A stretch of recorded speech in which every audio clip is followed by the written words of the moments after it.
Du coup, je disais que justement la Kanaki est pour nous un exemple de résilience, de combativité, un exemple pour les autres colonies françaises actuelles, comme la Réunion, mon pays qui est encore colonisé par la France, la Guadeloupe, la Martinique, la Guyane, etc.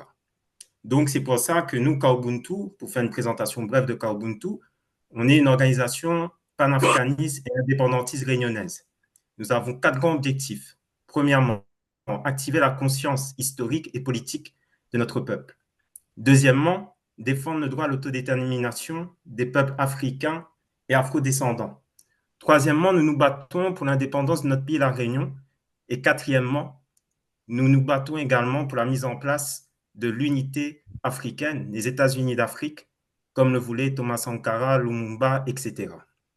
Donc maintenant, par rapport à la Kanaki, vu que le thème c'est la Kanaki, nous voyons que il est essentiel pour mettre fin à la colonisation qui perdure en Kanaki, à Réunion, Martinique, Guadeloupe, etc., que nous ayons un pouvoir politique. Un pouvoir politique, non pas pour reproduire le même système de domination avec, par exemple, des Kanaks qui auraient le pouvoir et qui domineraient les Kanaks, ou des Réunionnais qui auraient le pouvoir politique et qui exploiteraient des Réunionnais, mais plutôt un pouvoir politique qui sera aux mains du peuple. Et cela passera par une gouvernance par le bas et non pas par le haut, comme nous le voyons actuellement. Maintenant, pour nous, la lutte pour l'indépendance doit être révolutionnaire et non pas réactionnaire. C'est-à-dire une lutte qui doit être en rupture avec le système capitaliste, avec le système politique actuel où une petite élite gouverne, etc. Mais nous disons également qu'il ne peut y avoir une révolution sans théorie révolutionnaire.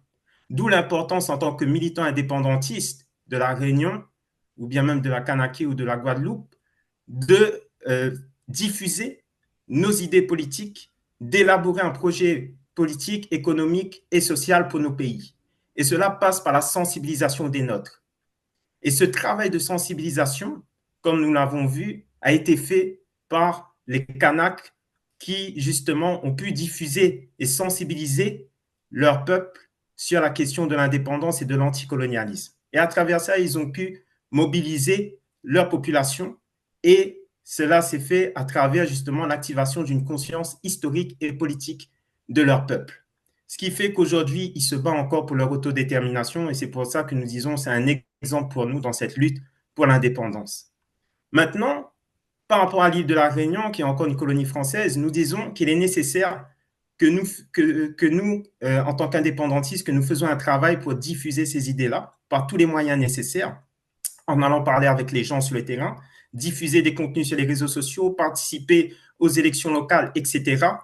Et c'est pour ça que nous disons aux Réunionnais et aux Réunionnaises qui veulent contribuer à l'indépendance de notre pays de s'engager dans une organisation indépendantiste et de contribuer au travail de fond, c'est-à-dire de mettre sur pied un projet politique, économique, social qu'on pourra présenter à notre population pour dire que nous, Réunionnais, Réunionnaises, nous sommes capables de diriger notre pays par nous-mêmes et pour nous-mêmes. Et aussi, nous disons qu'il est nécessaire que les personnes qui se disent anticolonialistes à La Réunion, qu'elles commencent à revendiquer publiquement leur souhait de l'indépendance pour La Réunion. Maintenant, pour nous à Kaubuntu, le panafricanisme est la clé pour sortir de la domination coloniale.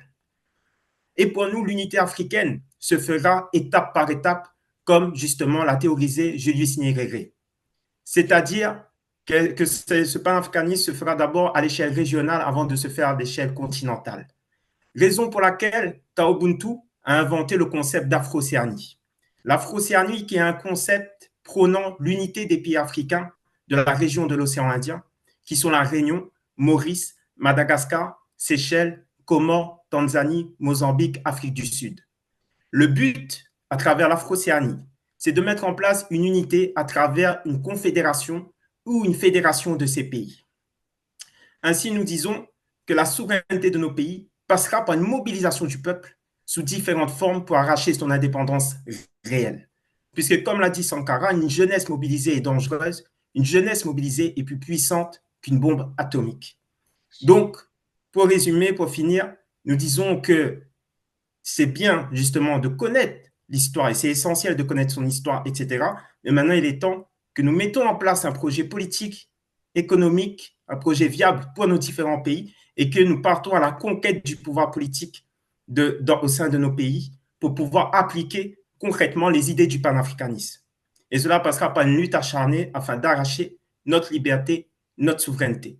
Et c'est pour ça que nous disons également qu'il est nécessaire de s'engager dans les différentes organisations panafricanistes, indépendantistes, et que cette solidarité avec la Kanaki, eh bien, elle se fait justement depuis les événements qui ont eu lieu avec le dégel du corps électoral, où justement Kaobuntu est présent avec d'autres organisations panafricaines, notamment la Ligue panafricaine Umoja, dans les différentes mobilisations organisées ici sur Paris par la diaspora kanak de solidarité kanaki.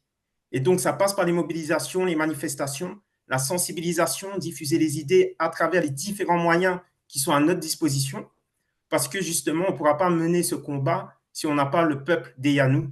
Et donc, c'est pour ça qu'il est nécessaire que nous sortons, on va dire, dans cet entre-soi, où justement nous sommes tous des convaincus de cette lutte-là, mais que nous puissions ramener à notre lutte, pour finir, les personnes qui ne sont pas encore conscients de ces systèmes coloniaux-là. Parce que pour combattre le système colonialiste, il faut être d'abord conscient qu'il y a un système qui nous oppresse, mettre des mots là-dessus et être conscient de son histoire.